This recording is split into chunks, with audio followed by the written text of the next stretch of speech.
It's all about Lisken breakup. Pinagpistahan ngayon ang breakup ni Liza Soberano at Enrique Hill na nangyayari 3 years ago pa lamang.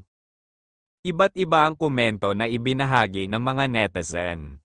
Karamihan dito inilabas nila ang saloobin nila dahilan sa nasaktan sila sa totoong estado ng relasyon ng Lisken. Hindi rin natin masisisi kung ganito na lamang masaktan ang mga solid fans ng Lisken. Sa tagal na nilang niyakap at minahal ang tambalang Lisken ay mauuwi lang sa hiwalayan. Dati marami ang naniniwala na low-key lang ang dalawa kaya hindi makikita sa social media na magkasama. Ang daming umaasa ng mga fans para sa kanilang relasyon. Ang relasyon na inaasahan na kasalan ang dulo ay mali pala, kundi hiwalayan pala ang dulo nito.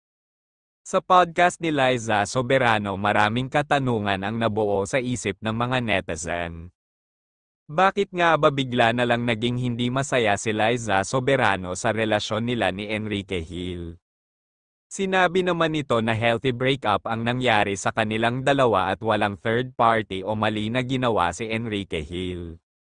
Sa inilabas na kumpirmasyon ni Liza Soberano ay marami ang nakisimpatiya kay Enrique Hill, naawa at mas lalo siyang minahal sa mga taong nakasubaybay sa kanya.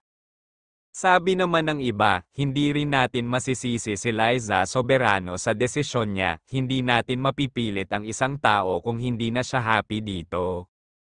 Pero sa kabila ng pangyayari, umaasa pa din ang mga fans nila na sana may second chance pa para sa kanilang dalawa kasi base sa sinabi ni Liza Soberano mahal pa din niya si Enrique Hill, at makikita din natin na walang pang babae na nauugnay sa binata hanggang sa ngayon. Sa ngayon marami ang nag-aabang sa side ni Enrique na hanggang ngayon ayaw pa muna nitong magsalita kaugnay sa mainit na revelasyon galing kay Liza Soberano.